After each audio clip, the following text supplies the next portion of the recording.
Assalamualaikum. Waalaikumsalam warahmatullahi wabarakatuh. Okay, boleh dengar ya? Boleh. Assalamualaikum Ustaz. Langsir belakang Ustaz tak tarik tu.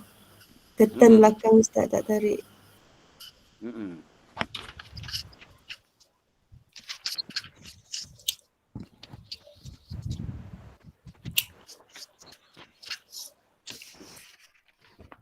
Bismillahirrahmanirrahim.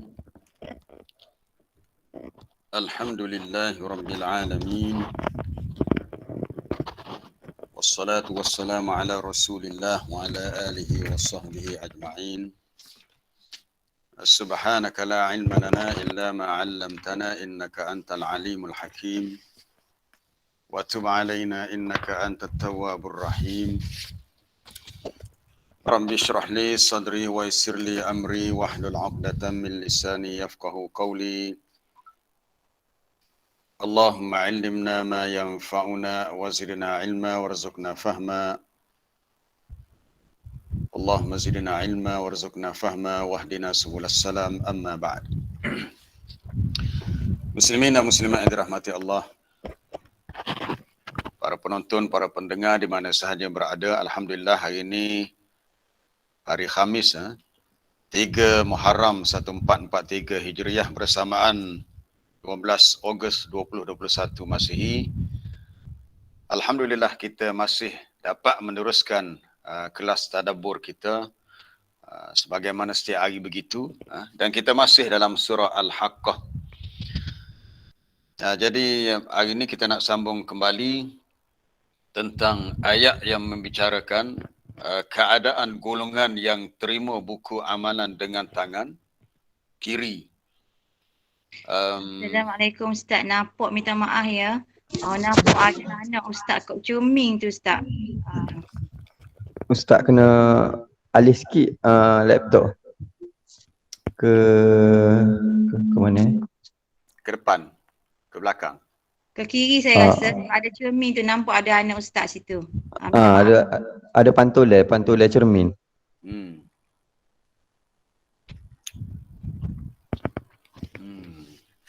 Nak alih macam mana ya? Biar nampak pokok tak apa. Okey dah. Dah.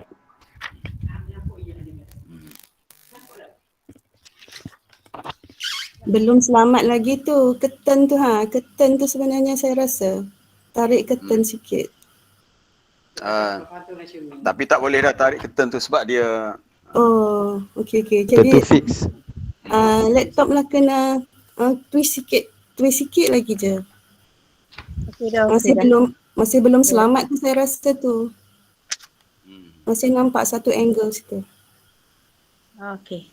Okey, tak apa dah.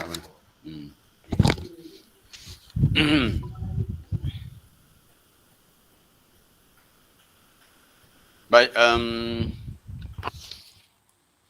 jadi untuk hari ini kita nak sambung ayat yang ke-28, insyaAllah kalau sempat sampai ayat 37.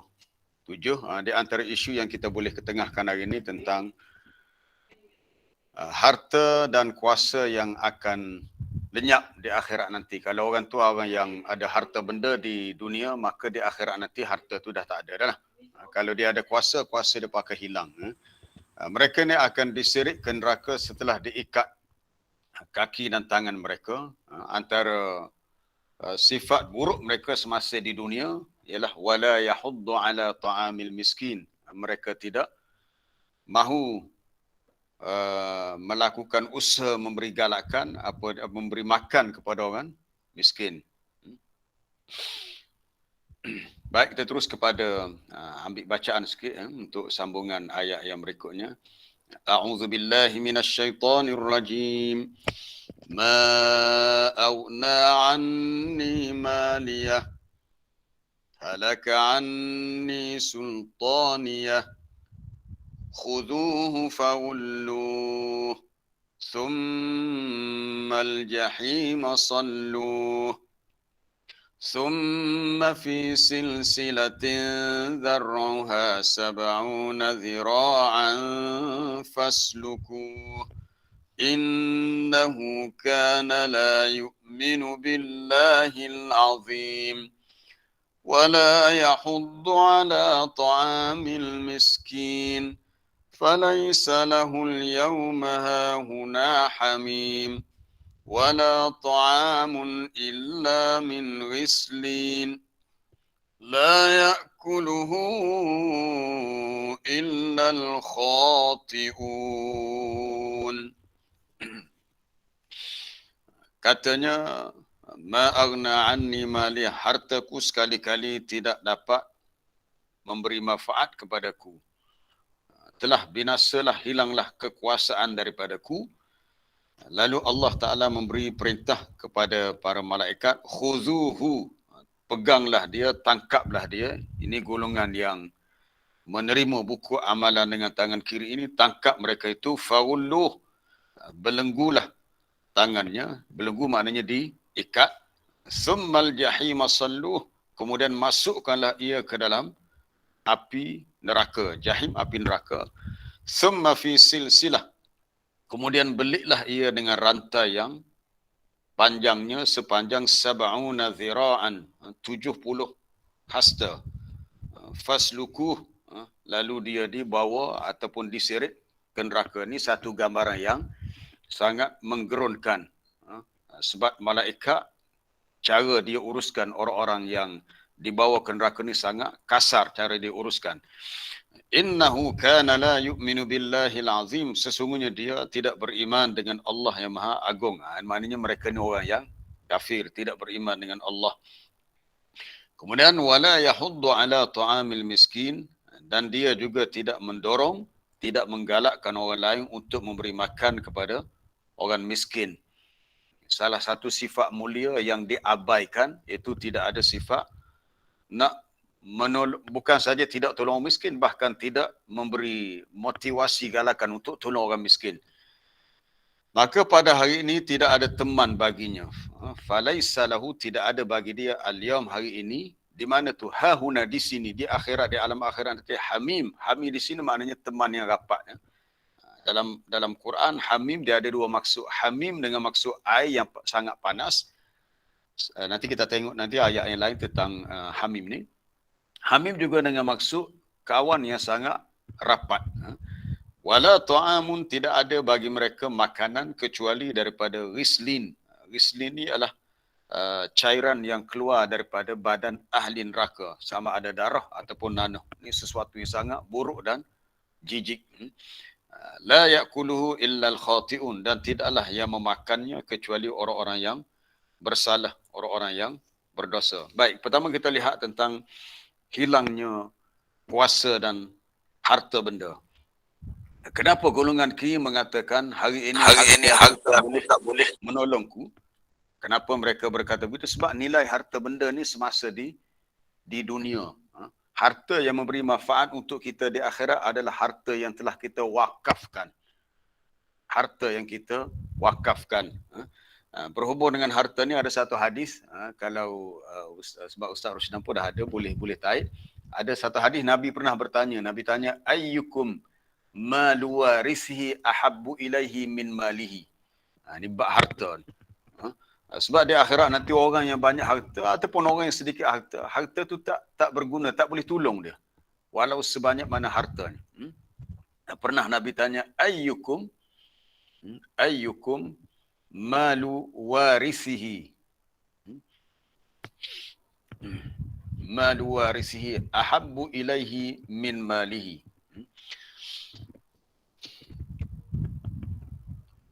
Malu warisihi.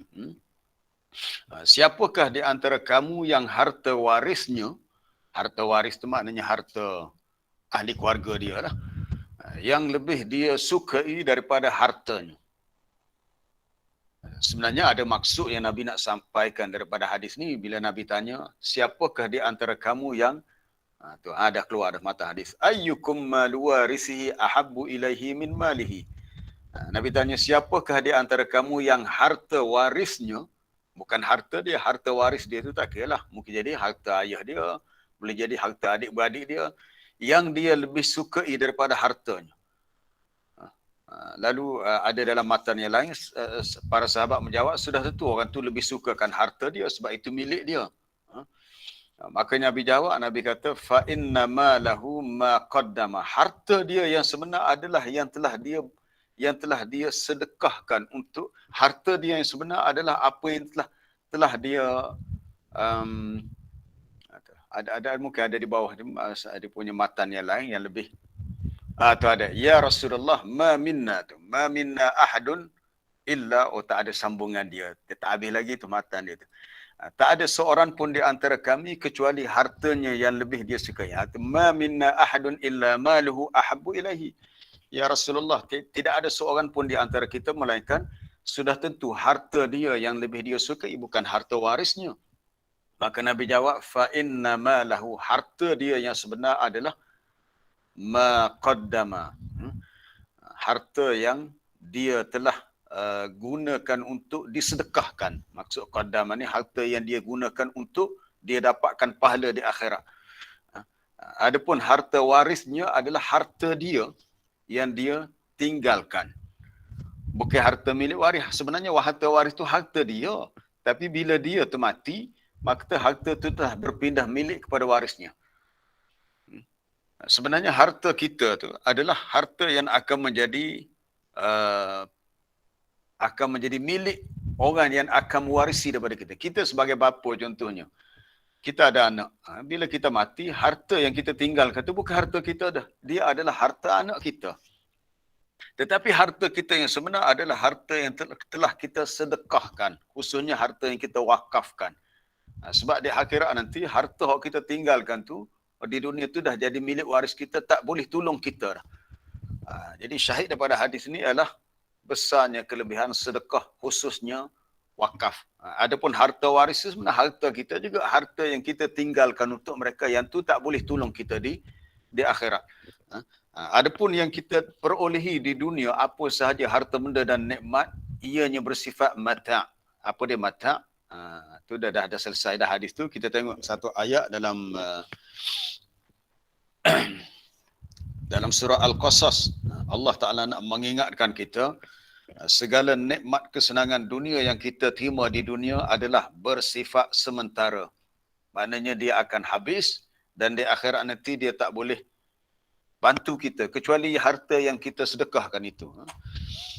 Dalam surah Al-Qasas muka surat 393. 393 ayat 60. Wa ma utitum min syai'in famata'ul hayatid dunya. Kita lihat terjemahan dia tu, ada paparan terjemahan. Dan apa jua harta benda, apa jua harta benda dan yang lain-lain yang diberikan kepada kamu, maka semua itu adalah mata'ul hayatid dunya, hanyalah merupakan kesenangan hidup di dunia. Apabila disebut mata' dalam bahasa Arab, maknanya bersifat sementara. Anda fahamnya? Bersifat sementara. Maknanya kita tak boleh nak bawa harta tu ke alam akhirat. Kita pun tengok kalau ada orang meninggal dunia, tak ada pun orang tu dimasukkan dalam kubur bersama dengan duit dia ke emas perak dia. Tak ada. Yang dia bawa adalah kain kapan je lah. Kain kapan yang membalut tubuhnya tu je lah. Tak ada orang letak, ni ambil 10,000 letak atas perut si mayat tu, tak ada. Benda tu tak memberi manfaat untuk dia. Duit tu akan hancur dalam kubur. Sebab tu Allah Ta'ala sebut, segala harta benda dan apa jua nikmat kesenangan hidup dunia, dia bersifat sementara dan hanya bersifat zinatuha. Zinah hanyalah sekadar perhiasan. Zinah maknanya perhiasan. Apa maksud perhiasan? Sesuatu yang dipandang indah, comel, kalau kita makan sedap, nikmat, tapi dia tak kekal lama. Maksud zinah, sesuatu yang indah tapi tak tahan lama.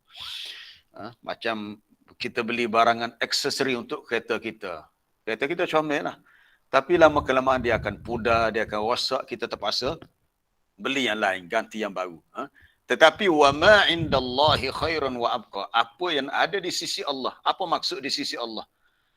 Iaitu yang disediakan untuk orang-orang yang beriman, yang bertakwa, balasan nikmat syurga. Itu yang khairun, lebih baik dan lebih kekal. Ayat ni nak mengingatkan kepada kita, kita jangan mudah leka, lalai, tertipu dengan nikmat kesenangan dunia, khususnya bagi orang-orang yang Allah Ta'ala bagi harta benda-benda yang banyak. Dia rasa hidup dia selesa, tapi dia kena ingat itu adalah suatu ujian daripada Allah. Sama ada kita menjadi orang yang bersyukur dengan mentaati perintah Allah, ataupun kita menjadi orang yang lupa sehingga kita lalai untuk membuat persiapan bagi menuju ke alam akhirat. Kemudian kita nak tengok satu lagi ayat yang dikaitkan dengan harta ni juga, di akhir juzuk yang ketiga dalam surah Ali Imran. Muka surat 61.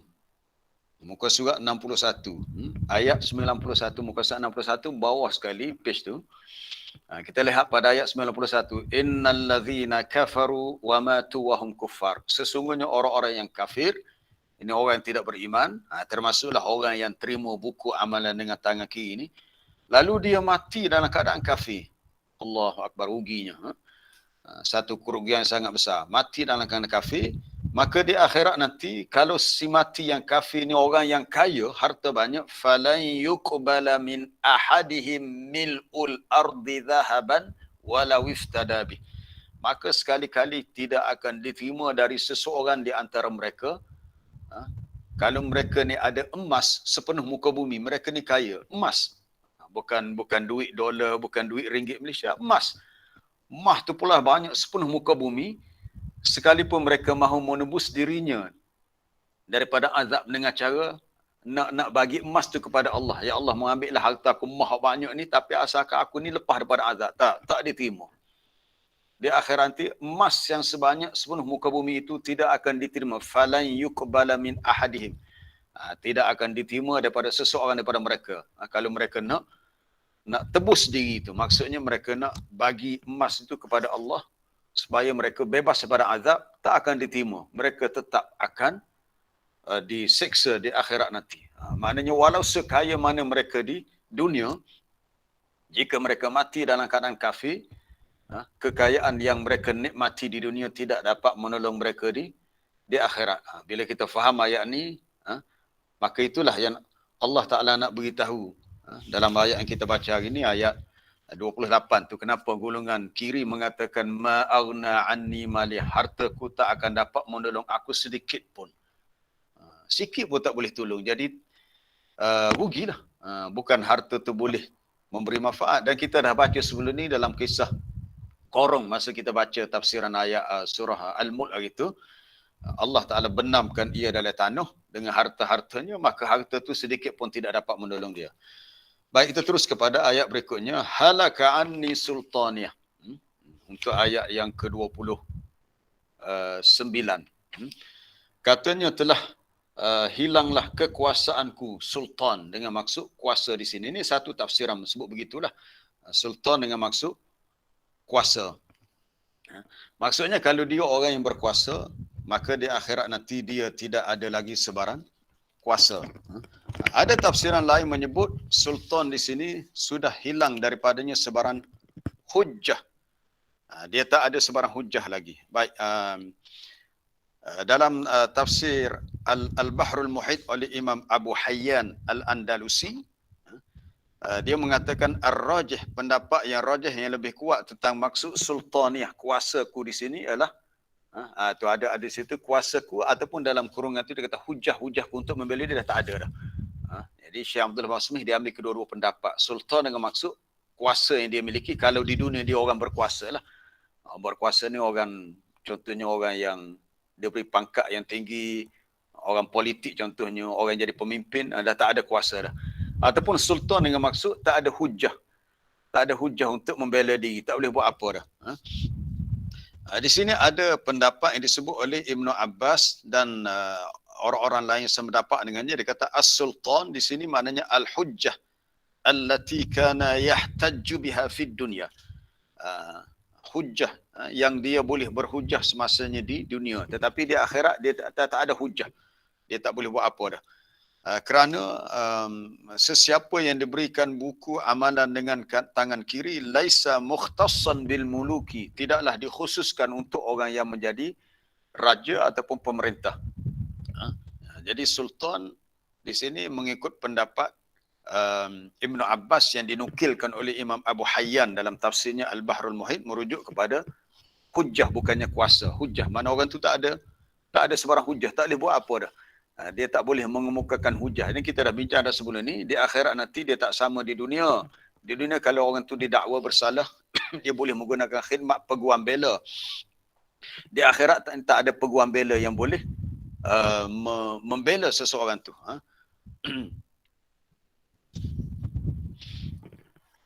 Baik, di antara ayat kita boleh rujuk hujah dengan maksud apa hujah pula ada. Sultan dengan maksud hujah. Antaranya dalam surah Yusuf, dalam surah apa lagi, Al-A'raf pun ada, dalam surah An-Najmu. Kita lihat contoh dalam surah Yusuf, muka surat 240 ayat 40. 240 ayat 40. Ma ta'buduna min dunihi illa asma'an. Apa yang kamu sembah selain daripada Allah, semua itu hanyalah asma', nama-nama yang kamu namakannya. Maksudnya patung-patung berhala yang disembah oleh orang-orang musyrik adalah suatu nama-nama yang mereka sendiri yang letakkan nama tu. Siapa yang letak nama tu? Antum wa aba'ukum, kamu dan juga datuk nenek moyang kamu. Dan tindakan kamu, ini ayat ni ditujukan kepada golongan musyrikin yang menyembah al-asnam, patung-patung berhala. Maka Allah Ta'ala beritahu ma anzalallahu biha min sultan. Di sini ada perkataan sultan. Allah Ta'ala sebenarnya tidak menurunkan sebarang bukti untuk membenarkan. Iaitu tak ada bukti daripada wahyu Allah bahawa dibenarkan beribadat kepada Allah dengan perantaraan patung berhala. Tak ada bukti. Allah Ta'ala tak suruh buat begitu. Jadi sultan dengan maksud hujah, bukti. Di sini sultan dengan maksud hujah, bukti. Bukan sultan dengan maksud orang yang ada kekuasaan tapi tak ada bukti, tak ada hujah. Sebab bila orang tu ada bukti, dia ada hujah, ada dalil yang kuat, mana dia betul lah. Dia ada kekuatan dengan bukti. Maka perkara yang menjadi bukti yang kuat adalah ilmu. Seseorang yang tak ada ilmu, mana dia tak ada sultan. Satu lagi kita rujuk dalam surah Ar-Rahman. Surah Ar-Rahman, ni biasa kita baca Ar-Rahman, 'allamal Quran, khalaqal insan, 'allamahul bayan. Muka surat 532. Kita masih nak bincang tentang kalimah sultan. Pada ayat 33. Ayat 33. Allah Ta'ala beritahu, ya ma'syaral jinni wal ins, wahai sekalian jin dan manusia, in istata'tum an tanfudhu min aqtaris samawati wal ardi fanfudhu. Ayat ni ditujukan khitabnya kepada manusia dan jin seluruh. Disebut jin dan manusia, wahai sekalian jin dan manusia, kalau kamu dapat menembus keluar dari kawasan-kawasan penjuru langit dan bumi. Apa maksud menembus? Dapat melintasi. Orang Kelantan kata tembor. Kita balik rumah, pintu terkunci, kunci dah tak ingat letak mana, kita pun tembor juga, gom, tak boleh lah. Sakit badan kita. Sebab dinding pintu tu, dinding rumah kita tebal. Langit bumi ni dia tak boleh kita nak menembusinya, tak boleh. Sebab kita tahu langit dia ada pintu dia. Maka Allah Ta'ala beritahu, ini istata'tum, jika kamu mampu menembusi keluar dari kawasan langit dan bumi, maksudnya untuk lari daripada kekuasaan dan balasan kami, fanfudhu, cubalah kamu menembus keluar. Maksudnya kalau boleh tembor lari tak, temborlah, langgarlah. Tapi tak boleh. Kamu tak akan dapat menembus keluar daripada satu kekuasaan, melainkan dengan satu kekuasaan. Sultan dengan maksud kuasa di sini, kekuatan, bukan dengan maksud hujah, bukti. Ini salah satu penggunaan sultan di sini dengan maksud sultan ialah al-quwwah. Al-quwwah. Saya tertarik bila kita baca apa dia tafsiran diberikan oleh Syekh Mutawalli Sya'rawi, ni seorang tokoh ulama besar di Mesir. Dia kata sultan di sini maksudnya ilmu. Merujuk kepada ilmu. Seseorang yang ada ilmu, mana dia ada kekuatan. Bukan kekuatan fizikal. Ayat ni kalau kita faham secara zahirnya merujuk kepada kekuatan fizikal. Sebab kalau orang tu nak menembusi penjuru langit dan bumi, dia kena ada kekuatan dari segi fizikalnya supaya dia boleh keluar daripada sempadan alam dunia. Tapi dia tak boleh berbuat begitu. Ada pendapat yang mengatakan sultan di sini juga dengan maksud ilmu.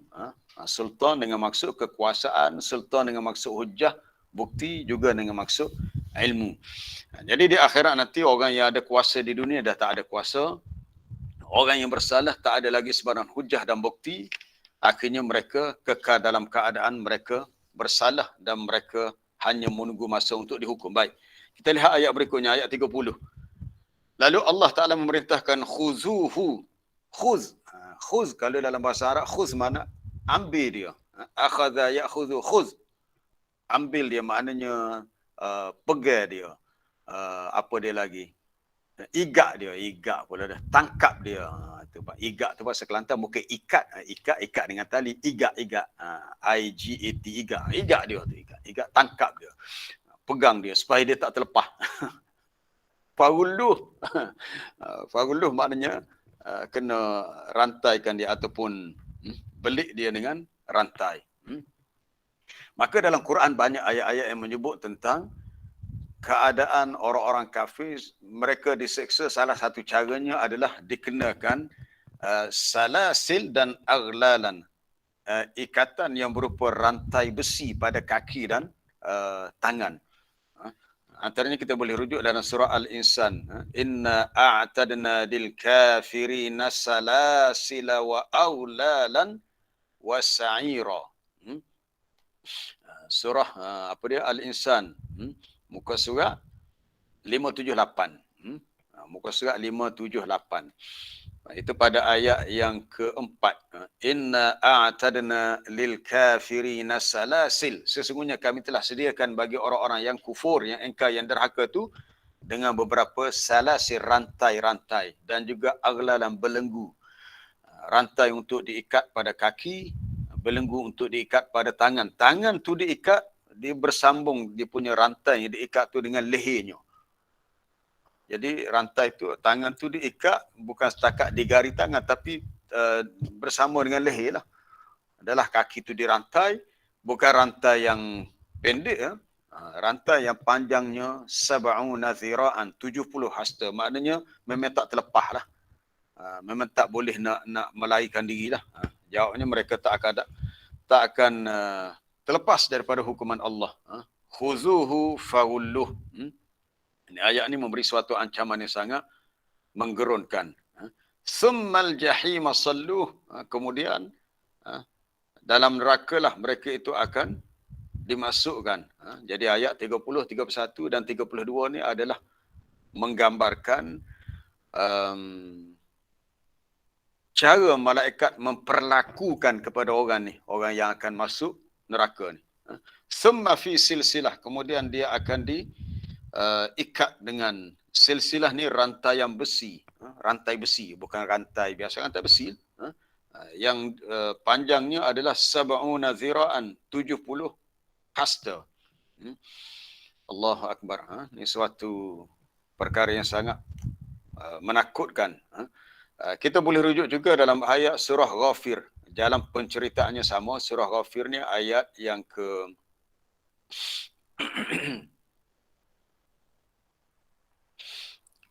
muka surat 475. Muka surat 475 bermula ayat 69. Alam tara ilal ladzina yujadiluna fi ayatillahi anna yusrafun. Tidakkah engkau melihat dan merasa hairan terhadap orang-orang yang membantah akan ayat-ayat Allah, bagaimana mereka dipalingkan daripada kebenaran. Itu alladzina kadzabu bil kitab wa bima arsalna bihi rusulana. Itu orang yang mendustakan kitab Al-Quran, orang kafir lah. Dan segala yang dibawa oleh rasul-rasul kami pun mereka dustakan. Mereka tak mahu percaya, tak mahu beriman. Fasawfa ya'lamun. Maka mereka akan tahu nanti. Kelak nanti mereka akan tahu macam mana, tahu betapa dahsyatnya azab yang dikenakan ke atas mereka itu, idzil aghlalu fi a'naqihim. Ketika belenggu itu dipasang pada leher mereka. A'naq mana leher? Pada leher lah, tengkuk mereka tu akan dipasang dengan belenggu, diikat, wassalasil, dan ada rantai yang dipasungkan pada leher mereka. Yushabun, dalam keadaan mereka diseret. Bukannya bila diikat dengan rantai itu berjalan biasa, tak, diseret. Berapa kali sakit dah situ. Diseret hingga fil hamim, masuk dalam air yang sangat panas, mendidih, menggelegak. Hamim makna air yang menggelegak. Kemudian thumma fin nari yusjarun, kemudian dalam neraka lah mereka dibakar. Dah berapa kali sakit dah. Dirantai, diseret, masuk dalam air panas, dibakar dalam api. La haula wala quwata illa billah. Sebab tu kita sentiasa berdoa, ya Allah, Allahumma inna na'udzubika min azabin nar wa min fitnatin nar wa min harrin nar.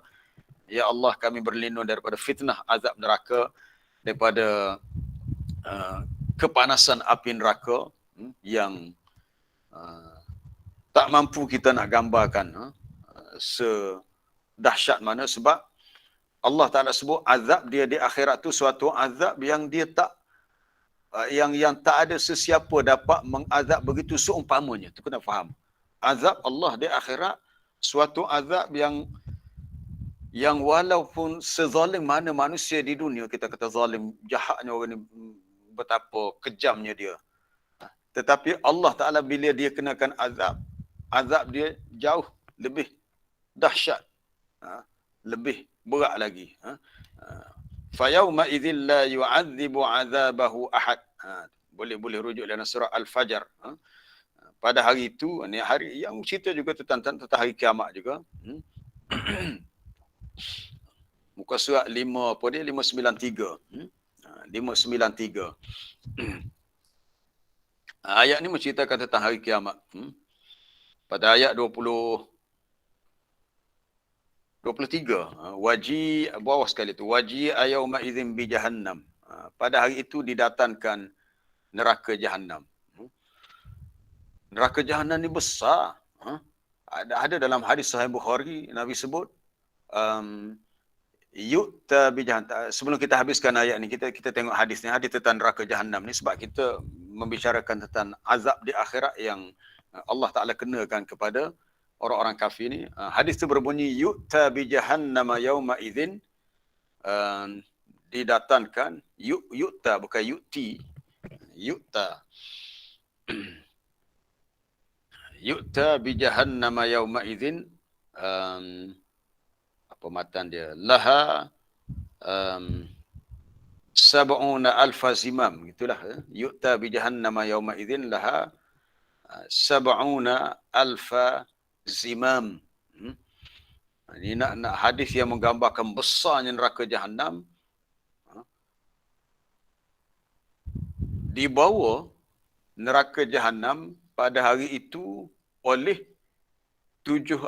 bersama dengannya ada 70 ribu zimam ni, tali kekangan, tali pengikat. Yu'ta bi jahannam yauma idzin laha sab'una alfa zimam. Dibawa, didatangkan neraka jahannam pada hari ini, pada hari kiamat nanti, bersama neraka jahannam tu ada sab'una alfa, 70 ribu. Sesiapa yang belajar bahasa Arab dia tahulah. Sab'una 70 alfa ribu. 70 ribu gapo dia? Zimam. Zimam ni tali penarik ni. Kalau macam ni lah, kalau kita buat kapal, perahu yang besar, orang buat kapal tepi sungai, tepi laut, nak tarik kapal yang besar tu dia kena ada tali untuk ditarik, diikat. Neraka jahannam ni kalau kita nak gambarkan seperti suatu binaan yang besar yang boleh dialihkan kedudukannya, maka dia memiliki 70 ribu tali penarik, yang mana ma'a kulli zimamim sab'una alfa malakin yajurrunaha. Bersama setiap satu tali penarik itu, nak tarik neraka jahannam ni, ada 70 ribu malaikat. 70 malaikat yang menariknya. Allahu Akbar, besarnya. Tak boleh nak bayangkan macam mana. Berapa ramai malaikat yang menarik tu. 70 ribu tali kekangan, 70 ribu kali dengan 70 ribu. Tak tahulah, cuba guna kalkulator, keluar tak jawapan dia berapa. Saya pun tak pandai sangat matematik ni. 70 ribu kali 70 ribu, dapat berapa juta. Itulah bilangan malaikat yang bawa neraka jahannam. Ada jawapan, 70 ribu kali dengan 70 ribu. Kalau digit tu banyak sangat, nak berapa baca berapa tu? 49 juta kah? 7 kali 7 betul 49. Kena bilang nombor kosong tu berapa. Itulah bilangan malaikat yang ditugaskan untuk bawa neraka. Baik, kita kembali kepada ayat surah Al-Fajr tadi, muka surat 593 tadi. Waji'a yauma idzin bi jahannam. Didatangkan neraka jahannam pada hari itu dengan macam tadilah. Neraka jahannam yang sangat besar. 7 berapa tadi? 49 juta. Kalau tak betul, tak apalah, kira baliklah. Betul kan? Malaikat yang jumlahnya sebanyak itu bawa neraka jahannam. Masa itulah yatadzakkarul insan. Allahu Akbar. Manusia akan teringat balik. Di sini dia teringat balik hendak berlaku baik. Dalam tafsir Ibn Katsir dia kata manusia akan teringat balik. Hina idzin, ketika itu manusia teringat balik jami'a al-a'mal min khairihi wa syarrih. Itu kata Ibn Katsir. Dan hari kiamat nanti manusia akan teringat balik semua amalan-amalan yang dia buat di dunia, baik buruknya. Kita ni tak ingat dah lama-lama. Kalau kita flashback balik zaman kita sekolah-sekolah dulu, kita tak ingat dah. Kita ingat gitu-gitu je lah. Ingat kawan-kawan kita pun tak ingat semua dah. Kita tak ingat secara terperinci hari tu kita buat apa, minggu depan kita tak ingat dah. Tapi di akhirat nanti Allah Ta'ala mengembalikan ingatan kita sehingga ingatan kita menjadi segar sesegarnya. Kita ingat satu-satu momen-momen indah ataupun yang tidak indah yang pernah kita lalui semasa hidup di dunia. Manusia teringat balik. Maka ketika itulah wa anna lahu dzikra. Bagaimana akan bergunanya bagi dia peringatan itu. Kalau maknanya dah tak boleh buat apa dah lah. Sebab hari itu adalah hari pembalasan. Teringat balik hidup masa di dunia, nak reverse, nak undur balik tak boleh dah. Kita lihat ayat selepasnya. Fayauma idzil la yu'adzibu 'adzabahu ahad. Sambungan daripada surah Al-Fajr tadi. Ayat yang ke 24. Yaqulu ya laitani qaddamtu li hayati. Maka menyesallah orang tu. Dia kata yaqulu, alangkah baiknya. Sekali lagi kita bertemu kalimah ya laitani itu. Semalam kita dah jumpa ya laitaha kanatil qadiyah. Ataupun orang kafir berkata ya laitani kuntu turaba. Di sini mereka berkata ya laitani, alangkah baiknya kalau aku dahulu masa di dunia aku telah melakukan amalan-amalan baik sebagai bekal untuk hidupku di sini. Nyesal ni. Dan menyesal. Nyesalnya aku di atas dunia tak buat bekalan amalan soleh yang secukupnya. Tapi penyesalan ni tak memberi apa-apa faedah. Sekadar menyesal, sahajalah menyesal. Tapi kalau kita baca dalam hadis-hadis dalam contohnya yang pernah saya baca dalam Sunan Tirmizi tentang sifat neraka, ahli neraka menangis habis kering air mata sehingga keluar air mata darah. Tak ingat dah matahari macam mana. Ya beki ahlun nar. Ahli neraka ni menangis sehingga habis dia punya ad-dumu', air mata habis dah. Lalu keluarlah air mata darah. Yang Nabi kata, kalau diletakkan kapal di atas pipi dia, kapal hak besar belayar di laut tu, kalau letak atas pipi dia, kapal tu boleh belayar. Sebab apa? Sebab banyak sangat air mata dia. Bukan dia mungkin lafaz lain terlupa dah. Menangis, menyesal sehingga habis air mata, keluar air mata, darah. Baik, kita nak habiskan ayat tadi, ayat 25 tu. Wa fayauma idzil la yu'adzibu 'adzabahu ahad. Sebab kita nak kaitkan dengan jalan cerita dalam surah Al-Haqqah tu. Maka pada hari ini la yu'adzib ahad, la yu'adzibu 'adzabahu ahad. Tidak ada sesiapa pun yang dapat menyiksa, yang dapat mengenakan azab seperti azab yang Allah Ta'ala timpakan kepada ahli neraka ni. Maknanya azab yang sangat berat lah. Sangat berat. Wala yusiku wasaqahu ahad. Dan tidak ada siapa yang dapat mengikat, membelenggu orang-orang yang diikat dalam neraka itu sebagaimana cara Allah Ta'ala suruh malaikat ikat dan belenggu. Maknanya ikat yang sungguh-sungguh. Kalau bahasa Kelantan dia kata ikat kemah keming. Kemah keming rapat jik, memang tak terlepas lah. Macam mana sekalipun memang tak akan terlepas daripada ikatan tu. Baik, para jemaah yang dirahmati Allah, kita nak kembali kepada surah Al-Haqqah. Apa sebab mereka dihukum begitu? Sambungannya pada surah Al-Haqqah, innahu kana la yu'minu billahil azim. Cepat masa kita berlalu, kita ada 10 minit lagi. Punca yang pertama kerana mereka tidak beriman dengan Allah. Itulah pentingnya iman. Perkara yang paling besar, yang paling utama dalam hidup kita adalah imanun billah, iman kepada Allah. Pernah Nabi SAW ditanya, ayyul a'mali afdal, apakah amalan yang paling utama? Nabi jawab, imanun billah, beriman dengan Allah. Pernah ditanya kepada Nabi, ayyul a'mali afdal, apakah amalan yang paling utama? Amalan yang utama adalah beriman dengan Allah. Maksud amalan di sini adalah amalan hati. Kalau amalan fizikal ada Nabi jawab dalam hadis lain, iaitu salat as-salatu ala waqtiha, salat pada waktunya. Ayyu al-a'mali afdal, apakah amalan yang utama? Jawapannya Nabi kata imanun billah, beriman dengan Allah. Keyakinan kita kepada Allah dengan jiwa, sebab percaya Allah sebagai Rabb, sebagai ini adalah fitrah manusia. Itu adalah fitrah manusia. Cuma dengan akal manusia tak dapat carilah. Beriman dengan Allah dan Rasulnya. Imanun billahi wa rasulih, beriman dengan Allah dan Rasulnya. Ada disebut dalam satu matan hadis. Kemudian Nabi sebutlah amalan-amalan yang lain.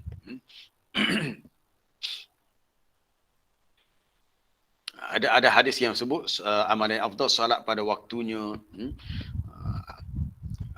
Tapi satu hadis yang lain sebut yang paling utama adalah beriman dengan Allah dan Rasulnya. Jadi yang penting dalam hidup kita adalah tu dah jumpa tu, anna Rasulullah sallallahu su'ila ayyul a'mali afdal, apakah amalan yang utama? Hadis riwayat Nasa'i dalam sunannya itu al-iman billah wa rasulih, beriman dengan Allah dan Rasulnya. Kalau kita hanya faham amalan itu dalam bentuk amalan fizikal, amalan dalam bentuk tubuh badan, kita kata beriman dengan Allah amalan macam mana? Kalau kita faham amalan ni puasa, kita baca Quran, kita solat, itu amalan fizikal. Iman dia amalan hati. Dia termasuk amal qalbi. Amal qalbi. Dan kadar iman seseorang tu Allah Ta'ala saja yang tahu. Kalau orang tu jaga iman dia, insyaAllah iman dia terpelihara dan iman dia akan terus meningkat. Sebab iman kita ni dia ada pasang surutnya. Itu kita kena faham. Jangan kita selesa kita kata aku orang beriman, alhamdulillah. Tapi kalau kita tak berusaha jaga iman kita, kita takut iman kita menurun. Apa dalilnya iman kita tu boleh naik dan turun? Maknanya ada pasang surutnya. Kita rujuk ayat di awal surah Al-Fathu, huwallazi anzala as-sakinata fi qulubil mu'minina liyazdadu imanan ma'a imanihim. Surah Al-Fathu muka surat 511. Muka surat 511 pada ayat yang keempat. Ayat keempat. Huwallazi anzala as-sakinah. Dialah Allah yang menurunkan as-sakinah. As-sakinah ni merasa-rasa ketenangan. Rasa ketenangan pada hati orang-orang beriman. As-sakinah, ketenangan yang Allah Ta'ala turunkan itu menjadi sebab kepada iman. Orang-orang yang beriman itu bertambah. Menyebabkan iman itu bertambah. Liyazdadu imanan ma'a imanihim. Menyebabkan iman mereka itu bertambah. Jadi kita kena jaga amalan kita. Khususnya solat kita lah. Khususnya solat kita. Saya pernah baca kisah salah seorang imam, bekas imam di Masjidil Haram dah meninggal, rahimahullah, Syekh Ali Jabir, rahimahullah. Zaman saya belajar di Madinah dulu, zaman sekitar tahun 80, cukup masyhur Syekh Ali Jabir. Ali Abdullah Jabir. Bila kita baca kisah dia sebelum dia meninggal dunia, dia pesan kepada ahli keluarga dia, jagalah dua perkara, solat dan baca Quran. Dia kata cara nak jaga iman, jaga solat betul-betul. Yang kedua, jangan berenggang dan berpisah dengan Quran. Setiap hari kena baca Quran, sikit pun kena baca. Sebagaimana setiap hari kita solat 5 waktu yang fardu, so kita kena baca Quran setiap hari. Jadi itu pesanan dia kepada ahli keluarga dia. Sebab dua amalan tadi, kita lakukan secara rutin. Buat semua-semua, kata-kata. Tiap hari kita buat, dan amalan itu menjadi sebab kita dapat menjaga iman kita. Maknanya adanya hubungan terus-menerus antara kita. Tak, bukan Ali Jabir Indonesia itu yang lain. Ali Jabir meninggal di Indonesia. Indonesia itu asal orang Madinah juga. Tapi sebab pembantu rumah itu orang Indonesia, akhirnya dia berkahwin dan dia menetap di Indonesia. Ni Ali Jabir yang lain. Ali Abdullah Jabir, Imam Masjidil Haram. Cari dalam YouTube. Siapa yang pernah ke Mekah sekitar tahun 80-an, 80-an lah. Mungkin pernah dengar nama tu. Itu pesanan dia kepada ahli keluarga dia. Nak jaga iman, jaga salat, jaga Quran. Baik, kita nak lihat ayat berikutnya. Wala yahuddu ala ta'amil miskin. Dan dia tidak menggalakkan untuk beri makan kepada orang miskin. Bukan setakat tak beri makan, bahkan yahuddu, tidak menggalakkan. Untuk menggalakkan, dia tak perlu ada duit banyak, dia sekadar beri tazkirah ataupun beri kata-kata semangat. Beri makan kepada orang miskin, besar pahalanya. Bukan setakat orang miskin, kita beri makan kepada binatang pun. Dia dalam Islam ni salah satu amalan yang besar pahala adalah it'amut ta'am, beri makan makanan. Kepada siapa? Kepada yang memerlukan. It'amut ta'am.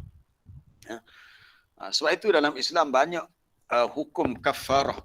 Contohnya kifarah bagi sumpah, kifarah zihar, dia ada melibatkan it'am masakin, beri makan 10 orang miskin. It'amu asyarati masakin, beri makan 10 orang miskin. Ataupun fa'it'amu sittina miskina, beri makan 60 orang miskin. Ada kaitan dengan begitu juga dengan orang yang tak mampu berpuasa, kemudian tak mampu untuk qada, sebab dia ada keuzuran, maka fafidyatun ta'amu miskin. Dia kena bayar fiyah dalam bentuk beri makan kepada orang miskin. Baik, ada hadis itu yang kita tengok, hadis yang tapi sanad hadis itu dhaif. Dia kata, ya Rasulullah, apakah it'amu at-ta'am, beri makan kepada orang miskin. Kita lihat ni hadis lain, hadis Abdullah bin Salam. Abdullah bin Salam ni seorang Yahudi asalnya. Dia nama Abdullah tapi dia Yahudi. Apabila Nabi SAW tiba di Madinah dalam proses hijrah, kata Abdullah bin Salam, aku melihat wajah Nabi dan aku tahu dia ni seorang yang baik. Ni bukan orang yang jenis kaki kelentung ni. Dia kata ni orang baik. Mana dia boleh kenal orang jauh, orang tak jauh. Jauh pula ada orang yang baik atau tak baik. Kelantan kalau orang baik dia kata jauh lah. Lalu dia kata perkataan pertama yang aku dengar pada mulut Nabi, Nabi kata ayyuhan nas. Nabi kata ayyuhan nas. Afshus salam. Ayyuhan nas. Afshus salam wa at'imut ta'am wasilul arham wasallu bil ayyuhan nas. Sin bukan syin ya Ustaz Rusdan. Sin. Ayyuhan nas, wahai sekalian manusia, afshus salam, shim waw alif, afshus salam. Ini dia antara nasihat terawal Nabi setibanya Nabi di Madinah. Sesampainya Nabi di Madinah, sejurus sampainya di Madinah, ini dia antara kata-kata nasihat yang pertama, antara yang pertama lah yang Nabi sampaikan untuk penduduk di kota Yathrib. Dan hadis ini diriwayatkan oleh Abdullah bin Salam.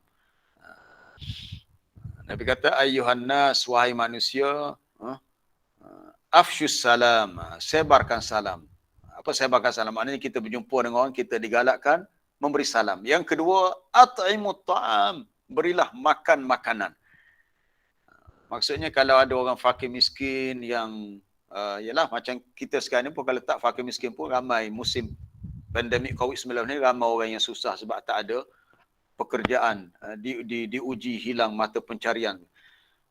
Maka kita pun beri semangat. Alhamdulillah, ni satu amalan yang mulia. At'imut ta'am. Yang kedua Nabi suruh berilah makan makanan. Yang kedua Nabi suruh wasilul arham, hubungkan silaturrahim. Ni silaturrahim ni istilah yang ramai orang kita salah guna. Jumpa kawan-kawan lama, dia kata nak hubungkan silaturrahim. Kawan bukan silaturrahim, itu ukhuwah Islamiah. Silaturrahim ni hubungan kekeluargaan. Jumpa waris-waris anak beranak. Sanak saudara, kaum kerabat, dua pupu, pak saudara, waris-waris itu al-arham, hubungan silaturahim. Tapi dengan kawan-kawan lama kita, saing-saing lama, itu bukan silaturahim, itu sekadar ukhuwah, rasa persaudaraan kerana adanya persahabatan yang pernah terjalin. Jadi hubungkan silaturahim mana merapatkan hubungan kekeluargaan dengan waris-waris. Kelantan dia kalau waris dia ada waris situ. Tak tahulah betul kata dengan bahasa Malaysia. Waris-waris tu mana sanak saudara kaum kerabat. Baik, yang keempat Nabi beritahu wasallu billail wan nasu niyam. Solatlah di waktu malam. Maksudnya solat tahajud lah. Solat tahajud ketika manusia sedang tidur. Jangan pula kita buat alasan, malam saya dah solat maghrib, solat isyak pun malam juga. Jangan pula jadi kaki kelentung kita. Solat isyak, maghrib memanglah malam, tapi itu solat yang fardu. Yang Nabi maksudkan solat malam di sini solat sunat tahajud. Sebab dia merujuk kepada amalan sunat. Sebarkan salam, beri makan makanan kepada yang memerlukan, hubungkan silaturrahim dan solat sunat di waktu malam ketika manusia tidur. Ada lagi sebenarnya matan hadis tu, cuba scroll ke bawah. Apa? Tak ada dah. Nabi beritahu kalau kamu melakukan 4 perkara ni, tadkhulul jannata bisalam, nescaya kamu masuk syurga dengan selamat. Dijamin kamu dapat masuk syurga dengan tu ada tu, tadkhulul jannata bisalam. Kalau buat 4 perkara ni, jaminan daripada Nabi, tadkhulu al-jannah bisalam. Nescaya masuklah kamu dalam syurga dengan selamat. Tapi ahli neraka yang golongan kiri ni, dia tidak ada sifat wala yahuddu ala ta'amil miskin. Baik. Kita dah pukul berapa ni? 7:20 ada 1 minit lagi. Baik. Para jemaah yang dirahmati Allah. Untuk ayat wala yahuddu ala ta'amil miskin, biasa kita baca dalam surah Al-Ma'un. Ara'aital ladzi yukadzibu bid-din. Fadzalikal ladzi yad'ul yatim wala yahuddu ala ta'amil miskin. Muka surat 602. Muka surat 602. Ara'aital ladzi yukadzibu biddin. Tidakkah engkau lihat orang yang mendustakan agama? Orang yang mendustakan agama. Dalam tafsir juga disebut maksud mendustakan hari pembalasan. Maksud biddin iaitu bi yaumil jaza, hari pembalasan. Maknanya mendustakan adanya hari akhirat. Di antara sifat buruk mereka, fadzalikal ladzi yad'ul yatim, itu orang-orang yang menindas ataupun berlaku zalim terhadap anak yatim, membiarkan anak yatim kesusahan, atau boleh jadi dia ambil harta mereka. Dan yang ketiga, wala yahuddu ala ta'amil miskin. Ni mereka tidak beri makan pula, tidak menggalakkan untuk beri makan kepada orang miskin yang berhak diberi makan. Macam mana mereka nak beri makan kepada orang miskin? Bahkan mereka sendiri pun tak mahu fikir pun. Miskin itu urusanmu, aku urus aku. Tak boleh begitu. Ya, kita hidup perlu ada sifat kasih sayang. Okay? Bila ada sifat kasih sayang, sebab itu Nabi kata, seseorang yang tidur dalam keadaan perut dia kenyang dan dia tahu jiran dia lapar, Nabi kata tak beriman. Apa matan hadis? Kalau tak silap saya, ma'amana, cuba type, ada kata, sebab lama dah tak rujuk hadis ni. Ma'amana, tidak dikira ini man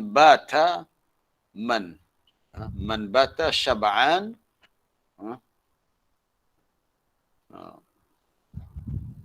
wajaruhu ja'i. Cuba klik cari dulu, ada tak? Lebih kurang begitulah. Ma'amana, tidak dikira beriman sesiapa yang dia tidur di waktu malam. Tu ada. Ma'amana bi, tinggal perkataan bi. Nabi kata taklah beriman dengan aku. Bukanlah orang tu dikira beriman dengan aku kalau dia ni bata. Apa dia bata? Bata ni maknanya tidur waktu malam. Bukannya kasut bata. Bata kita jenama satu jenama kasut bata. Bata ni maknanya tidur waktu malam dalam keadaan syab'an, kenyang. Perut dia kenyang, tapi wajaruhu ja'i. Nabi kata jiran dia lapar di sebelahnya, sebelah rumah dia lah. Wa huwa ya'lamu bi, dan dia tahu jiran dia lapar, dia wak tak erti. Lapar perutmu, aku kenyang dah, aku tidur jelah.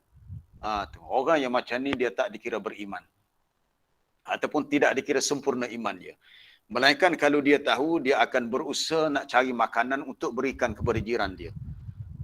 Itu contoh paling dekat lah, jiran. Sebab itu untuk contoh yang umum, Allah Ta'ala sebut dalam Quran, di antara sifat ahli neraka ni, wala yahuddu ala ta'amil miskin. Dia tak peduli untuk beri makan kepada orang miskin.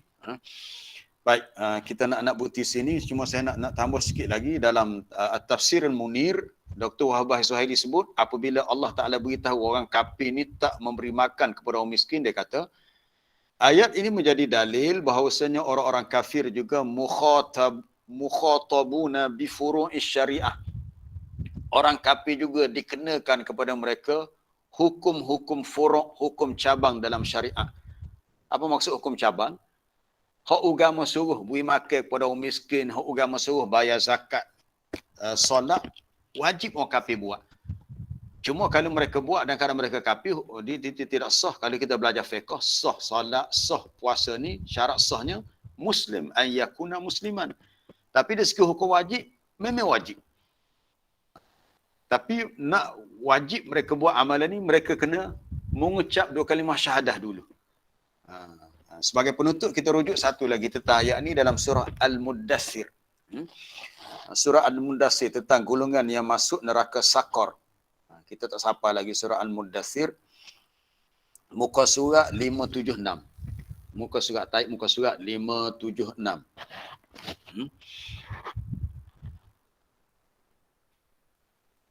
Bermula ayat 38. Kullu nafsin bima kasabat rahina. Ayat 38. Okay. Kullu nafsin bima kasabat rahina. Setiap diri manusia dia tergadai dengan apa yang dia lakukan. Tergadai mana tak terlepas. Setiap kita dengan apa yang kita buat, kita bersifat rahinah. Rahnun, tergadai. Mana kita akan terima balasan. Illa ashabal yamin. Kecuali golongan kanan. Golongan kanan ni refer kepada ayat yang kita dah baca sebelum ni. Golongan yang terima buku amalan dengan tangan kanan. Golongan yang duduk dalam syurga, golongan kanan ni fi jannatin yatasaalu, dalam syurga mereka saling tertanya-tanya tentang nasib yang diterima oleh golongan mujrimin, golongan yang bersalah, apa nasib mereka. Lalu mereka bertanya, ma salakakum fi saqar, wahai orang-orang yang berada dalam neraka, apa sebab yang menyebabkan kamu masuk neraka Saqar? Saqar ni salah satu nama neraka. Lalu jawab orang dalam neraka Saqar, apa kata mereka? Qalu lam nakum minal musallin, kami di dunia kami tidak solat. Kita kata ayat ni cerita tentang orang kafir, kenapa sebut tidak solat? Sekali lagi dalam tafsiran ayat ni, Dr. Wahbah Zuhaili menyebut orang kafir juga dikhitabkan, dikenakan kepada mereka taklif furu' asy-syariah. Mereka kena solat. Cuma kalau mereka solat dan kadang mereka kafir, solat tu tidak sah. Maksudnya mereka kena masuk Islam dulu, mengucap 2 kalimah syahadah dan wajib mereka tunaikan solat. Jadi selama mereka hidup di dunia dalam kekafiran, mereka tidak mengucap 2 kalimah syahadah, tak terima Islam sebagai cara hidup, tidak solat, mereka menanggung dosa sepanjang hayat.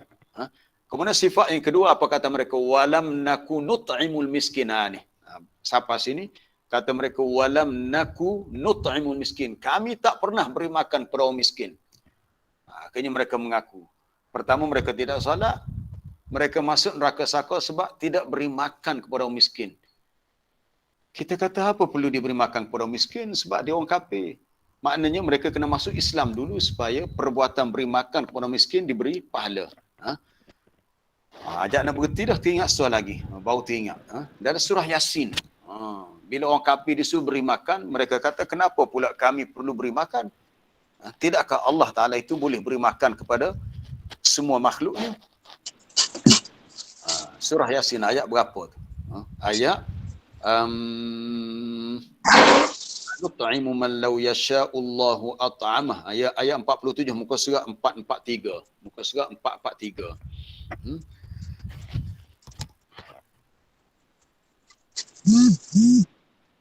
Apabila dikatakan kepada mereka, anfiku, dermakanlah sebahagian rezeki yang Allah Ta'ala kurniakan, lalu orang-orang kafir itu jawab apa dia? Anut'imu, ada kaitan dengan beri makan. Anut'imu man law yasha'ullahu at'amah. Dengan nada mengejek-ngejek mereka kata, patutkah kami beri makan? Beri makan kepada siapa? Beri makan kepada orang yang jika Allah Ta'ala kehendaki, tentulah dia yang beri makan. Kata mereka, kenapa pula susah-susah nak suruh kami beri makan kepada miskin? Allah Ta'ala kan ada? Ni. Saya bila baca ayat ni, saya rasa sangat terkilan bila ada setengah orang kita lah, dia tengok, kita kata bukan beri makan kepada orang lah, kepada kucing lah contohnya. Dia kata peduli apa kucing-kucing tepi jalan tu, ikut dia lah. Pandai lah dia cari makan rezeki. Kita kata betul rezeki tu Allah Ta'ala yang tanggung untuk semua makhluk, kita yakin itu. Cuma kita sebagai manusia, kita tahu kucing ni satu makhluk yang tak ada akal. Dia tak boleh nak pergi ke kedai beli makanan sendiri, dia tak reti masak sendiri. Kalau bukan kita manusia yang ikhtiar untuk tolong dia, beri makan kepada dia, dia boleh cari makan sendiri, betul. Tetapi tidak sama dengan kita yang uruskan makan dia. Itu kita kena faham. Jadi ini hujah orang kafir. Dia kata, apa suruh kita susah beri makan kepada orang miskin? Dia katakan Allah Ta'ala ada, Allah Ta'ala beri rezeki. Betul. Kita kata betul. Tetapi Allah Ta'ala mahu menguji siapa di antara kita yang suka berbuat kebajikan, yang suka berbuat ihsan kepada sesama makhluk. Antaranya beri makan. Beri makan kepada orang miskin, termasuk beri makan kepada binatang-binatang yang sepatutnya kita beri makan. Itu pun kita dah bicara dah sebelum ni. Baik, kita berhenti setakat tu. Kalau nak bicara bab beri makan ni, tu cerita lain banyak pula. Itu kita sebut sikit saja untuk kita kaitkan dengan ayat wala yahuddu ala ta'amil miskin. Itu kita berhenti pada ayat berapa tu? Ayat 34. InsyaAllah kita sambung ayat 35 esok lah. Baik, ada soalan ke?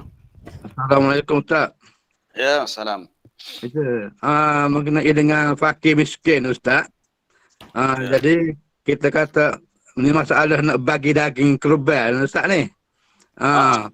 Jadi klinik kita ni,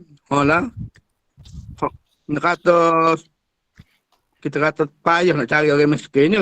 Kena pergi kampung, kita tak kenal deh. Jadi bagaimana nak mengatasi supaya daging kita tu siapa pada hak benar-benar miskin lah. kita nak dah kena bagi kau maik, bukan dia.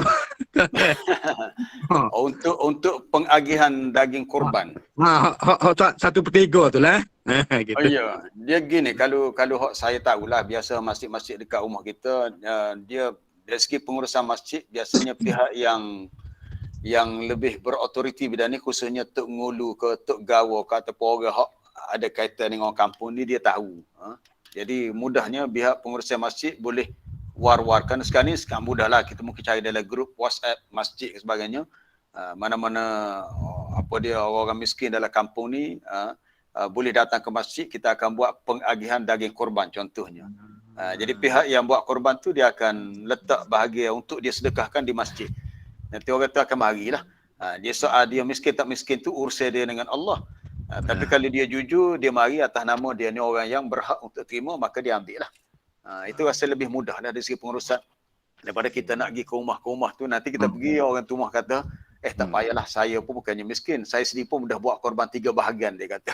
Kita nak bagi lagi korban kat dia. Dia pun kata dia pun tak berhak untuk terima. Rasa dari segi pengurusan cara tu lebih mudah lah. Okay. Ya. Assalamualaikum Ustaz. Salam, ya Cikgu Sufian, silakan. Gini Ustaz ada. Beli dengan rata 70 hasta tu Ustaz ada. Ya. Jadi masih ada pertembungan dengan orang kata ahli neraka, gerah ahli neraka tu sebesar Bukit Uhud. Jadi maknanya kalau setakat 70 hasta ni kecil lagi lah orang tu. Kalau nak beli kan. Jadi kalau satu gerahan orang ahli neraka sebesar Bukit Uhud tu besar lagi. Jadi masih ada pertembungan situ. Gini. Puan Norida tolong tutup mic ya. Ada gangguan bunyi. Gini, 70 hasta tu bukan untuk ukuran di dunia. Sab'un nazir, 70 hasta tu untuk ukuran di sana. Jadi bila Allah Ta'ala sebut tentang alam akhirat, dia bilangnya angka nombor tu bukan skala dia untuk ukuran dengan ukuran dunia, dia untuk ukuran-ukuran akhirat. Tak sama macam kita bicara tentang bilangnya malaikat yang tanggung arash di hari kiamat nanti. Apa dia? Wa yahmilu arsya rabbika fawqahum yawma idzin 8. Kita kata lapis sikit, tapi sebenarnya malaikat tu besar. Atau malaikat yang jaga neraka bilangnya dia 19. Bunyi 19 tu sikit je. Tidak sampai 100 200, tapi sebenarnya dia besar. Jadi 70 hasta tu bukan dengan skala ukuran di dunia, itu dengan ukuran di akhirat. Sebab manusia di akhirat nanti besar. Betul ada hadis sebut dirs al-kafir, gigi geraham. Orang kafir tu besar Bukit Uhud. Gigi saja besar bukit dah. Macam mana dengan badan anggota badan yang lain? Jadi dia punya skalanya bukan skala ukuran di dunia, tapi untuk di akhirat. Assalamualaikum. Salam, ya Encik Baki ya. Ya, saya nak tambah sikit berkenaan dengan apa tadi. 70 hasta tadi ni. Saya baca satu tafsir dia kata hasta tu hasta malaikat. Hasta malaikat. Sebab malaikat memang besar kan. Kalau betul 70 hasta ni memang besar lah. Besar daripada Bukit Uhud lah. Ya, kalau ada tafsiran begitu, saya rasa itu yang munasabah lah. Sebab malaikat ni besar, betul. Ya. Saya terbaca satu tafsir, saya lupa tafsir tu, tafsir apa. Okay, terima kasih. Ya, terima kasih. Assalamualaikum Ustaz. Salam, ya Fakimi. Salam. Satu soalan berkaitan dengan orang kufur tadi deh. Ya, maksudnya Ustaz bagi tahu contoh beri makan pada orang miskin. Ya. Itu menjadi perlu orang kafir pun perlu buat gitu juga deh. Ya, perlu buat juga. Tapi kalau dia buat, dia tak dapat pahala sebab dia tak Islam. Tapi dia kena buat selepas dia masuk Islam. Gitulah. Okay. Jadi salah saya, kalau kita ni orang Islam, kita ni orang Islam, tapi kita tidak beri makan pada orang miskin, kita tidak solat, adakah kita tergolong ke orang yang kufur tu juga, yang kafir tu juga, walaupun kita Islam? Itu satu betul. Itu satu kedudukan yang sangat-sangat berat, sangat kronik itu. Kalau orang Islam dia tidak melaksanakan perkara yang sangat asas dalam Islam, solat 5 waktu. Kemudian amalan-amalan kebajikan seperti beri makan kepada orang miskin pun dia tak peduli, menggalakkan beri makan pada miskin pun dia tak ambil kisah. Itu satu situasi yang sangat berat. Di sini kita melihat isu ni timbul sebab orang Islam tu sendiri tak ada kesedaran untuk memahami agama. Dia tak ada ilmu. Bila tak ada ilmu, tak tahu apa satu, tak ada kefahaman, maka tidak ada tindakan yang sewajar untuk dia lakukan sebagai seorang Muslim. Dia tak tahu dia punya tanggungjawab dia. Bahawa dia wajib solat 5 waktu. Kalau dia ada harta, dia wajib memberi bantuan kepada orang-orang miskin. Jadi kita mengatakan kalau begitulah sifatnya, mana Islam tu Islam yang sangat kurang pada dia. Seorang yang naqis, sifat Islam dia tu sangat naqis, sangat kurang, dan dia perlu dinasihatilah. Sebab tu agama ni dia tertegak atas ad-dinun nasihat. Nabi kata agama ni adalah nasihat. Agama ni dia bentuk watawasau bil haqqi watawasau bis sabr. Saling pesan memesan, saling mengingatkan dengan perkara kebenaran dan tentang urusan kesabaran. Assalamualaikum Ustaz. Ya, salam. Ada nak tanya soalan ni. Ya, ya. Berkenaan Ini siapa ni? Ni saya ni Muhammad Syukri. Syukri Daud ke? Ustaz Syukri Daud. Ibrahim. Ibrahim, ya silakan. Berkenaan dengan tidak semaya ni. Mak ada tak kampung semaya. saya ni. Habis ikhtiar ada tu email semua yak lah kota dia suruh semaya. Jadi dia ni yak kecil tak semaya. La haula wala quwwata. Lepas tu kita nak adakah dia status dia tu boleh dikata ke Islam. Kita tak tahu dah dia tu tak semaya tu dia engkar ataupun dia malah. Ya, ya. So soalan tu. Lepas tu kita nak beri sedekah dia tu ataupun nak beri daging kerbau ke, nak beri duit sedekah ke. Boleh ke dia merata sebab kehidupan dia memang doa lah sebab dia tak semaya tu. Itu Ya Allah. Itu saja. Allah Akbar. Sedih dengan mendengar cerita tu. Orang yang Muslim tapi hidupnya tidak solat, lepas tu miskin pula, Allah Akbar. Maknanya adalah miskin harta benda, miskin agama, miskin ilmu. Jadi apa yang dia ada? Nothing. Nothing, kosong, tak ada apa-apa. Papa miskin di dunia, lagi papa miskin menderita di akhirat. Kalau dia setakat miskin harta, kita kata harta tak banyak, tapi dia ada jiwa agama, dia jaga perintah Allah, okeylah. Ni dua-dua KO, dunia KO, akhirat KO habislah. Cuma macam inilah kita teruskan nasihat. Bagi saya orang macam ni kita terus nasihat, kita kena dekati dia sebab kita nak dakwah dia. Soal kedudukan di sisi Allah, Allah Ta'ala saya lebih tahu. Tapi kita punya pendekatan, kita nak nasihat dengan harapan satu masa nanti dia berubah. Hati dia lembut. Masuknya hidayah, dia akan menjadi seorang yang baik Islamnya dan dia sempat bertaubat sebelum dia mati. Sebab kalau dia mati, nah keadaan dia macam tu memang beratlah. Adapun kedudukan tarikus salah, orang yang tinggalkan salat, panjang perbahasan para ulama. Ada yang mengatakan kalau dia tinggalkan salat kerana kaslan, kerana malas, memang dia jadi fasik kerana dia tak melaksanakan perintah Allah yang sangat asas dalam agama. Sehingga ulama mengatakan salat ni seumpama dia tiang agama. Jadi kalau dah tak salat, mana agama tu dah runtuh. Ada ulama mengatakan kalau dia tinggalkan salat kerana lijuhudihi, kerana engkar akan kewajipan salat, itu engkar tu kita tak tahulah, itu soal hati dia. Maka dia menjadi kafir. Sebab dia telah engkar dengan satu perkara yang ulama sebut ma'lum minad-din bin darurah. Ma'lum minad-din mana perkara hak diketahui dalam urusan agama secara daruri. Mustahil seorang Islam tak tahu salat 5 waktu wajib. Dia mesti tahu. Bila dia Islam, dia kena tahu dan dia kena laksanakan perintah tu.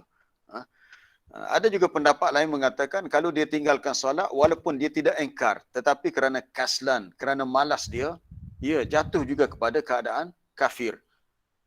Kerana ayat dalam surah At-Taubah bila Allah Ta'ala sebut fa in tabu wa aqamus salata wa atawuz zakata fa ikhwanukum fid din. Jika mereka yang kafir itu bertaubat, mendirikan solat, kedua mendirikan solat, menunaikan zakat, maka mereka dianggap sebagai saudara kamu dalam agama. Tapi kalau mereka pertama tak bertaubat, tak solat, tidak menunaikan zakat, mafhum mukhalafahnya mereka bukan saudara kamu. Bukan saudara ini mereka tidak dikira seagama dengan kamu. Salah satunya mereka tidak solat. Jadi syaratnya mesti solat. Jadi bila kita berdepan dengan situasi ini, kita kena nasihati dia. Cuma macam kita nak bagi sedekah ke apa, saya rasa tak ada masalah, kita boleh bagi sebab tujuan kita nak dakwah dia, kita nak lembutkan hati dia. Sebab kalau orang tu orang kafir yang dah nampak berjinak-jinak nak belajar Islam pun, kita boleh bagi sumbangan sedekah sebab kita nak tarik dia kepada Islam. Apatah lagi kalau orang tu dah Islam, cuma dia jahil, dia tak solat, dia tak peduli ajaran agama, maka caranya kita kena dekati dia dengan kasih sayang. Soal hukum itu di sisi Allah. Tapi kita masih ada ikhtiar untuk kita dakwah dia. Tapi kalau dia dah tahu, dah jelas faham tapi dia degil juga, itu urusan dia dengan Allah. Kalau ulama hak syadik, hak tegah, dia kata orang macam ni kalau dia tahu dah faham tapi dia degil juga, kalau mati dia tak boleh dikebumikan di tanah perkuburan bersama orang Islam. Dia kena letak jauh berasingan. Sebab dia mati dalam keadaan dia kufur, engkar dengan perintah Allah yang sangat asas, itu salat 5 waktu. Wallahu alam. Saya rasa cukup dah. Saya 7.50. Jadi soalan bertulis tu tak apa, saya boleh jawab dalam WhatsApp nanti, sebab kita ada banyak urusan lain lepas ni. Terima kasih kepada semua. InsyaAllah kita sambung esok. Esok hari apa? Esok hari Jumaat. Cepat seminggu sebentar ya. Pejam celik dah masuk tahun baru, esok hari Jumaat pula dah. Tapi tak tahulah kita di Kota Baru ni esok boleh Jumaat ke tidak. Kalau boleh Jumaat, alhamdulillah. Kita tunggulah hari ni apakah perkeliling rasmi daripada pihak Majlis Agama. Kalau dapat Jumaat, alhamdulillah. Subhanakallah bihamdika asyhadu an la ilaha illa anta astaghfiruka wa atubu ilaik. Wa sallallahu wasallama ala nabiyyina Muhammad wa ala alihi wa sahbihi ajmain. Assalamualaikum warahmatullahi wabarakatuh. Waalaikumsalam. Waalaikumsalam.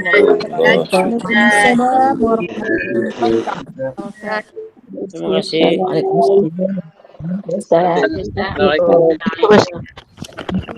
Terima kasih Ustaz.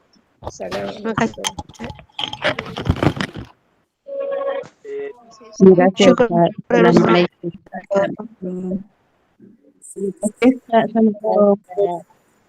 Terima kasih Ustaz.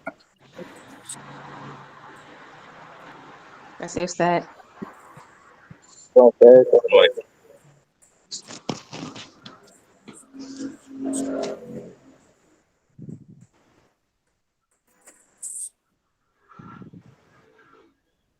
Assalamualaikum. Terima kasih Ustaz.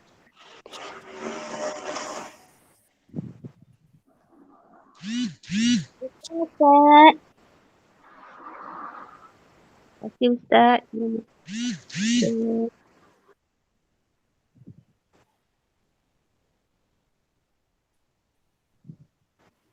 kasih Ustaz.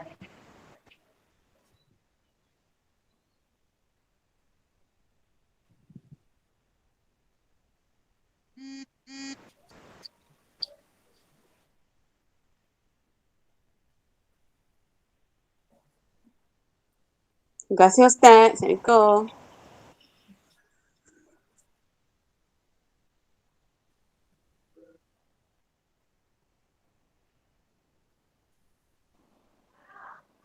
Terima kasih Ustaz. Assalamualaikum warahmatullahi wabarakatuh.